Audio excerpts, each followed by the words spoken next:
जन्माष्टमी भगवान श्री कृष्ण के जन्म का पावन पर्व हिंदू धर्म के सबसे महत्वपूर्ण त्योहारों में से एक है।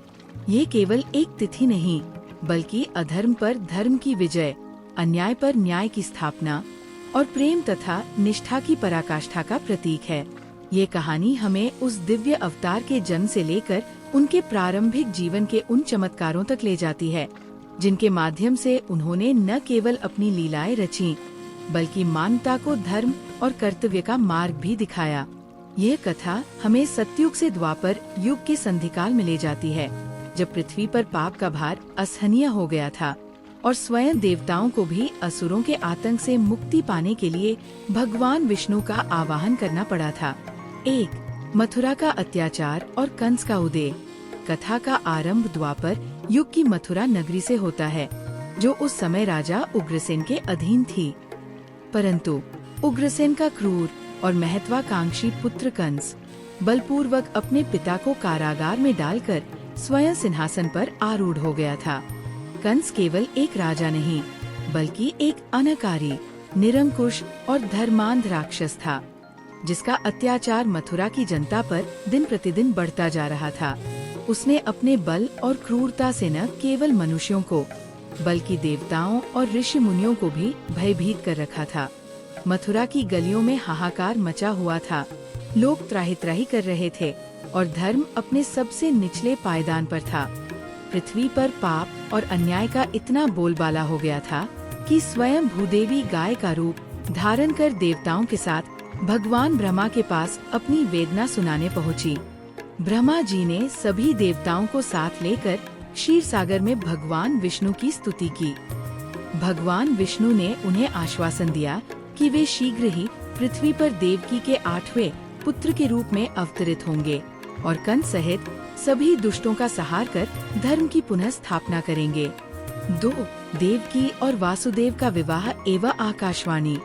कंस की एक बहन थी, देवकी, जो अपने स्वभाव से अत्यंत दयालु और धर्मपरायण थी। उसका विवाह शूरसेन के पुत्र और यदुवंश के प्रमुख वासुदेव से तय हुआ। वासुदेव भी अत्यंत सज्जन, धैर्यवान और धार्मिक व्यक्ति थे। कंस अपनी बहन देवकी से ऊपरी तौर पर बहुत प्रेम का दिखावा करता था, इसलिए उसने स्वयं देवकी और वासुदेव की विवाह की शोभायात्रा का रथ हाँकने का बीड़ा उठाया। ये एक भव्य और आनंदमय क्षण था। विवाह संपन्न हो चुका था और वासुदेव देवकी को अपने साथ ले जा रहे थे। तभी अचानक आकाश में एक भीषण गर्जना हुई और एक अदृश्य आवाज, आकाशवाणी, गूंज उठी। उस आकाशवाणी ने कंस को संबोधित करते हुए कहा, हे कंस, जिस बहन को तू इतने प्रेम से विदा कर रहा है, उसी के 8वें गर्भ से उत्पन्न पुत्र तेरा काल बनेगा। ये भविष्यवाणी कंस के लिए वज्रपात के समान थी। उसका सारा स्नेह, सारा दिखावा पल भर में क्रोध और भय में बदल गया। 3. कारागार का जीवन और 7 पुत्रों का बलिदान। आकाशवाणी सुनते ही कंस का क्रूर रूप सामने आ गया। उसने तुरंत देवकी को मार डालने का निश्चय कर लिया, ताकि काल को टाल सके। परंतु वासुदेव ने बीच बचाव किया और कंस को समझाया कि देवकी निर्दोष है। यदि बच्चे ही उसके काल हैं, तो वो वचन देते हैं कि वे अपने सभी पुत्रों को जन्म लेते ही कंस को सौंप देंगे। कंस ने वासुदेव की बात मान ली, लेकिन एक शर्त के साथ। देवकी और वासुदेव को उसी क्षण कारागार में डाल दिया गया, जो कंस के महल के भीतर ही था। यहाँ उनका जीवन बंधक और अत्यंत कष्टमय हो गया। एक एक करके देवकी के गर्भ से 7 पुत्रों ने जन्म लिया और हर बार कंस ने उन्हें क्रूरता पूर्वक पत्थरों पर पटक कर मार डाला। देवकी और वासुदेव हर प्रसव के बाद अपने शिशु को मरता देख असहनीय पीड़ा से गुजरते थे। उनकी आंखें नम थीं, परंतु वे शक्तिहीन थे। कंस के हाथों उनके 6 पुत्र मारे जा चुके थे, जिनमें कीर्तिमान, सुषेण, भद्रसेन आदि प्रमुख थे। 4. 7वें गर्भ का स्थानांतरण। बलराम का जन्म। जब देवकी का 7वां गर्भ ठहरा, तो कंस भयभीत हो गया कि कहीं यही भविष्यवाणी का 8वां गर्भ न हो। परंतु ये भगवान की लीला थी। स्वयं योगमाया ने भगवान विष्णु के आदेश पर देवकी के 7वें गर्भ को वासुदेव की दूसरी पत्नी रोहिणी के गर्भ में स्थानांतरित कर दिया, जो उस समय नंद बाबा के गोकुल में सुरक्षित रह रही थी। इस प्रकार देवकी को लगा कि उनका गर्भपात हो गया है, जबकि रोहिणी ने एक अत्यंत बलशाली पुत्र को जन्म दिया, जिसका नाम बलराम रखा गया। बलराम को शेषनाग का अवतार माना जाता है और वे सदा श्री कृष्ण के बड़े भाई के रूप में उनके साथ रहे। इस घटना ने कंस को कुछ देर के लिए भ्रमित कर दिया और उसे लगा कि शायद भविष्यवाणी गलत थी या उसका काल टल गया है। 5. श्री कृष्ण का जन्म, अंधकार में प्रकाश का उदय।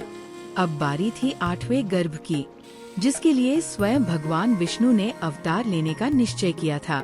भाद्रपद मास के कृष्ण पक्ष की अष्टमी तिथि, मध्य रात्रि का समय, जब रोहिणी नक्षत्र चल रहा था, ठीक इसी शुभ घड़ी में देवकी ने अपने 8वें पुत्र को जन्म दिया। कारागार के भीतर अचानक गहन अंधकार में एक अद्भुत प्रकाश फैल गया। देवकी और वासुदेव ने देखा कि उनके शिशु के मुखमंडल पर एक अलौकिक तेज था और दी ही देर में वह शिशु चतुर्भुज रूप में प्रकट हो गया, शंख, चक्र, गदा और पद्म धारण किए हुए, अपने दिव्य आभूषणों और पीताम्बर के साथ। ये स्वयं भगवान विष्णु थे। उन्होंने देवकी और वासुदेव को अपने पूर्व जन्मों का स्मरण कराया और उन्हें आश्वस्त किया कि वे उनके पुत्र के रूप में आए हैं। भगवान ने उनसे कहा कि वे गोकुल में नंद बाबा और यशोदा के घर जन्मी नवजात कन्या से उन्हें बदल आए। इस दिव्य दर्शन के बाद भगवान तुरंत एक सामान्य शिशु के रूप में परिवर्तित हो गए। 6. यमुना पारगमन और शिशु विनिमय।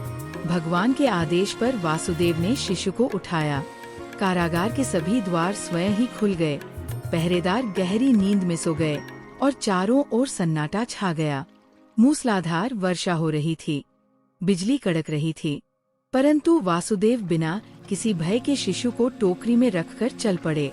उन्हें यमुना नदी पार करनी थी, जो उस समय उफान पर थी। जैसे ही वासुदेव शिशु कृष्ण को लेकर यमुना में उतरे, नदी का जल स्वयं ही 2 भागों में बंट गया और रास्ता बना दिया। शेषनाग ने अपने फन फैलाकर शिशु कृष्ण के ऊपर छत्र छाया कर दी, ताकि वर्षा का पानी उन पर न पड़े। ये दृश्य अत्यंत चमत्कारी और अद्भुत था। वासुदेव बिना किसी बाधा के यमुना पार कर गोकुल पहुँचे। वहाँ उन्होंने देखा कि नंद बाबा और यशोदा गहरी नींद में सोए हुए हैं और यशोदा ने एक कन्या को जन्म दिया है। वासुदेव ने चुपचाप अपनी टोकरी में रखे शिशु कृष्ण को यशोदा के पास लिटा दिया और उस नवजात कन्या को उठाकर मथुरा की ओर लौट पड़े। कारागार के द्वार पुनः बंद हो गए और पहरेदार उठ गए। 7. कंस की हार और योगमाया का रहस्योद्घाटन। वासुदेव के वापस आने के कुछ ही क्षण बाद कारागार में नवजात शिशु के रोने की आवाज सुनाई दी। पहरेदारों ने तुरंत कंस को सूचना दी कि देवकी का 8वां बच्चा पैदा हो गया है। कंस आतुरता से कारागार में आया और बिना कुछ सोचे समझे उस कन्या शिशु को देवकी के हाथों से छीन लिया, ताकि उसे भी मार सके। देवकी ने करुण पुकार लगाई, भैया, ये तो एक कन्या है, ये तुम्हारा क्या बिगाड़ेगी? तुम्हें तो पुत्र से भय था। परंतु कंस ने उसकी एक न सुनी। उसने जैसे ही कन्या को पत्थर पर पटकने के लिए उठाया, वह कन्या उसके हाथों से फिसल गई और आकाश में उड़ गई। वहाँ उसने अपना अष्टभुजी देवी रूप धारण किया, जिसे योगमाया विंध्यवासिनी के नाम से जाना जाता है। देवी ने कंस को गर्जना करते हुए कहा, हे मूर्ख कंस, तू मुझे क्यों मारने का प्रयास कर रहा है? तेरा वध करने वाला तो गोकुल में जन्म ले चुका है, अब तेरा काल निकट है। इतना कहकर योगमाया अंतर्ध्यान हो गई। कंस भयभीत, क्रोधित और लज्जित होकर मूर्छित हो गया। इस रहस्योद्घाटन के बाद कंस का भय और भी बढ़ गया और उसने गोकुल तथा आसपास के क्षेत्रों में जन्मे सभी नवजात शिशुओं को मारने का निश्चय कर लिया। 8. गोकुल में कृष्ण की बाल लीलाएं और असुर संहार। गोकुल में नंद बाबा और यशोदा माता को सुबह कन्या की जगह एक पुत्र पाकर अपार हर्ष हुआ। पूरे गोकुल में उत्सव का माहौल छा गया। नंदोत्सव मनाया गया, जिसमें दूर दूर से लोग बधाई देने आए। श्री कृष्ण का बाल जीवन अत्यंत आनंदमय था। यशोदा माता के दुलार और नंद बाबा के स्नेह में वे बड़े होने लगे। परंतु कंस अपनी मृत्यु के भय से गोकुल में लगातार राक्षसों को भेज रहा था ताकि वह अपने काल को समाप्त कर सके। परंतु भगवान अपनी लीलाओं से उन सभी राक्षसों का संहार करते गए। पूतना वध। कंस ने सबसे पहले राक्षसी पूतना को भेजा, जिसने एक सुंदर स्त्री का वेश धारण कर शिशु कृष्ण को अपना विषैला दूध पिलाने का प्रयास किया। परंतु कृष्ण ने उसके प्राणों सहित दूध का पान कर लिया और उसे मोक्ष प्रदान किया। शक्टासुर वध। एक बार जब कृष्ण पालने में सो रहे थे तो कंस ने शक्टासुर को भेजा, जिसने एक गाड़ी का रूप धारण कर लिया था। कृष्ण ने अपने नन्हे पैर से उसे लात मारी और गाड़ी पलट गई। शक्टासुर का वध हो गया। तृणावर्त वध। तृणावर्त नामक राक्षस बवंडर का रूप धारण कर कृष्ण को उड़ाकर ले जाने का प्रयास करने लगा।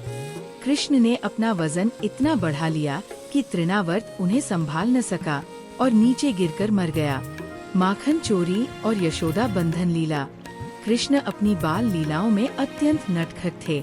वे ग्वाल बालों के साथ अक्सर पड़ोस के घरों से माखन चुराते थे।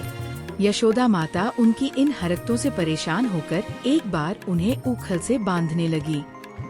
परंतु कृष्ण के शरीर से ऊखल बांधने की रस्सी छोटी पड़ जाती थी। ये भी उनकी एक दिव्य लीला थी, जो ये दर्शाती है कि भगवान को केवल प्रेम के बंधन से ही बांधा जा सकता है। यमलार्जुन मोक्ष। कृष्ण जब ऊखल से बंधे थे तो वे उसे खींचते हुए दो वृक्षों यमलार्जुन के बीच से निकल गए। वे दोनों वृक्ष वास्तव में कुबेर के पुत्र नलकुबेर और मणिग्रीव थे, जिन्हें नारद मुनि ने ऋषि शाप दिया था। कृष्ण ने उन्हें स्पर्श कर शाप मुक्त किया। कालिय दमन। यमुना नदी में कालिय नामक एक विशाल विषैला नाग रहता था, जिसने पूरे जल को प्रदूषित कर दिया था। कृष्ण ने उसके फन पर नृत्य किया और उसे यमुना छोड़कर समुद्र में जाने पर विवश कर दिया, जिससे यमुना का जल पुनः शुद्ध हो गया। गोवर्धन धारण लीला। एक बार इंद्रदेव अपनी शक्ति और प्रभुत्व के अहंकार में गोकुल पर अत्यंत भीषण वर्षा करने लगे, जिससे ग्रामीण भयभीत हो गए। कृष्ण ने अपनी छोटी उंगली पर पूरे गोवर्धन पर्वत को उठा लिया और सभी ग्रामवासियों, पशुओं को उसके नीचे आश्रय दिया। उन्होंने इंद्र का मान मर्दन किया और ये संदेश दिया कि प्रकृति और गोवंश की रक्षा ही सच्चा धर्म है। बकासुर, अघासुर, धेनुकासुर, प्रलंबसुर वध। कृष्ण ने अपने बचपन में ऐसे अनेक राक्षसों का संहार किया, जो कंस द्वारा भेजे गए थे या स्वतः ही उपद्रव मचा रहे थे। इनमें बकासुर बगुला रूपी राक्षस, अघासुर अजगर रूपी राक्षस, धेनुकासुर गर्दभ रूपी राक्षस और प्रलंबसुर ग्वाल का रूप धारण करने वाला राक्षस प्रमुख थे। इन सभी लीलाओं से कृष्ण ने न केवल गोकुल को सुरक्षित रखा, बल्कि अपनी अलौकिक शक्तियों का भी प्रदर्शन किया। रास लीला। वृंदावन में कृष्ण ने गोपियों के साथ महारास भी रचाया, जो सर्वोच्च भक्ति और प्रेम का प्रतीक है। ये लीला भौतिक प्रेम से परे आत्मा के परमात्मा से मिलन का आध्यात्मिक अनुभव दर्शाती है। 9. मथुरा वापसी और कंस का वध। जब कृष्ण और बलराम किशोरावस्था में पहुँचे तो कंस को लगा कि ये ही उसके काल हो सकते हैं। उसने अक्रूर नामक अपने एक मंत्री को गोकुल भेजा, ताकि कृष्ण और बलराम को एक धनुष यज्ञ के बहाने मथुरा बुलाया जा सके। अक्रूर स्वयं एक कृष्ण भक्त था, परंतु कंस के आदेश को टाल नहीं सकता था। कृष्ण गोकुल छोड़ना नहीं चाहते थे, क्योंकि उन्हें नंद और यशोदा सहित सभी ग्वाल बालों और गोपियों से अगाध प्रेम था। गोपियों ने उनके विछोह में अत्यंत करुण विलाप किया, परंतु उन्हें अब अपने अवतार के उद्देश्य को पूरा करना था। वे बलराम के साथ मथुरा पहुँचे। मथुरा में प्रवेश करते ही उन्होंने कई चमत्कारी कार्य किए। कंस के धोबी को उसके द्वारा किए गए अपमान के लिए मारा और उसके वस्त्र लेकर स्वयं पहन लिए। कुब्जा नामक एक कुबड़ी दासी को सीधा किया और उसे सुंदर रूप प्रदान किया। माली के फूल स्वीकार किए और उसे आशीर्वाद दिया। धनुष यज्ञ में कंस के विशाल धनुष को पल भर में तोड़ दिया, जिससे कंस क्रोधित हो उठा। इसके बाद कृष्ण और बलराम कंस द्वारा आयोजित मल्ल युद्ध के अखाड़े में पहुँचे। वहाँ कंस ने चाणूर और मुष्टिक जैसे अपने सबसे शक्तिशाली मल्लों को रखा था। कृष्ण ने चाणूर को और बलराम ने मुष्टिक को मार गिराया। अंत में कृष्ण सीधे कंस के पास पहुँचे, उसे उसके सिंहासन से घसीटकर नीचे पटका और उसके केश पकड़कर उसे मल्ल युद्ध के मंच पर मार डाला। इस प्रकार कंस का अंत हुआ और मथुरा को उसके अत्याचारों से मुक्ति मिली। 10. मथुरा का पुनरुत्थान और धर्म की स्थापना। कंस के वध के बाद कृष्ण ने उसके पिता उग्रसेन को पुनः मथुरा का राजा बनाया। उन्होंने अपने माता पिता देवकी और वासुदेव को कारागार से मुक्त कराया, जिनके दुख का अंत हुआ। कृष्ण और बलराम ने गुरु संदीपनी मुनि के आश्रम में जाकर शिक्षा ग्रहण की, जहां उन्होंने 64 दिनों में 64 कलाएं और विद्याएं सीख ली। गुरु दक्षिणा के रूप में उन्होंने गुरु के मृत पुत्र को यमलोक से वापस लाकर जीवित किया। इसके बाद कृष्ण ने जरासंध, कंस का ससुर जैसे अनेक शक्तिशाली राजाओं और राक्षसों का संहार किया, जो धर्म के मार्ग में बाधा बन रहे थे। उन्होंने द्वारका नगरी की स्थापना की और राजा के रूप में धर्म का शासन स्थापित किया। यद्यपि वे स्वयं सिंहासन पर नहीं बैठे, उन्होंने महाभारत के युद्ध में अर्जुन के सारथी बनकर धर्म की स्थापना में महत्वपूर्ण भूमिका निभाई और कुरुक्षेत्र के मैदान में भगवद गीता का दिव्य ज्ञान दिया। 11. जन्माष्टमी का महत्व और संदेश। जन्माष्टमी का पर्व न केवल भगवान कृष्ण के जन्म का उत्सव है, बल्कि ये हमें कई महत्वपूर्ण संदेश भी देता है। अधर्म पर धर्म की विजय। ये दर्शाता है कि कितनी भी प्रबल बुराई क्यों न हो, अंततः अच्छाई और सत्य की ही विजय होती है। न्याय की स्थापना। भगवान स्वयं तब अवतार लेते हैं जब पृथ्वी पर अन्याय चरम पर पहुंच जाता है। ये विश्वास दिलाता है कि ईश्वर हमेशा अपने भक्तों की रक्षा करता है। प्रेम और निष्ठा का महत्व। कृष्ण की बाल लीलाएं, उनका प्रेम पूर्ण व्यवहार और भक्तों के प्रति उनकी निष्ठा हमें प्रेम, समर्पण और भक्ति का मार्ग सिखाती है। कर्तव्य परायणता। कृष्ण ने अपने पूरे जीवन में अपने कर्तव्यों का पालन किया, चाहे वो गोकुल में गौपालन हो, राक्षसों का संहार हो या कुरुक्षेत्र में धर्म युद्ध हो। नटखट लीलाएं और गंभीर उद्देश्य। उनकी बाल लीलाएं, जिनमें माखन चोरी या शरारतें शामिल हैं, केवल मनोरंजन के लिए नहीं थीं, बल्कि उनमें गहरे आध्यात्मिक अर्थ और उद्देश्य छिपे थे। जन्माष्टमी के दिन भक्त उपवास रखते हैं, मंदिरों को सजाते हैं, रात भर जागरण करते हैं और मध्यरात्रि में भगवान कृष्ण के जन्म का उत्सव मनाते हैं। वे पालना झुलाते हैं, भजन कीर्तन करते हैं और भगवान को 56 भोग अर्पित करते हैं। ये पर्व हमें ये स्मरण कराता है कि जब जब धर्म की हानि होती है और अधर्म का बोलबाला होता है, तब तब भगवान स्वयं इस धरती पर अवतार लेते हैं, ताकि सज्जनों का उद्धार कर सकें और दुष्टों का संहार कर धर्म की पुनः स्थापना कर सकें। ये न केवल एक ऐतिहासिक घटना है, बल्कि एक शाश्वत सत्य है जो हर युग में प्रासंगिक है।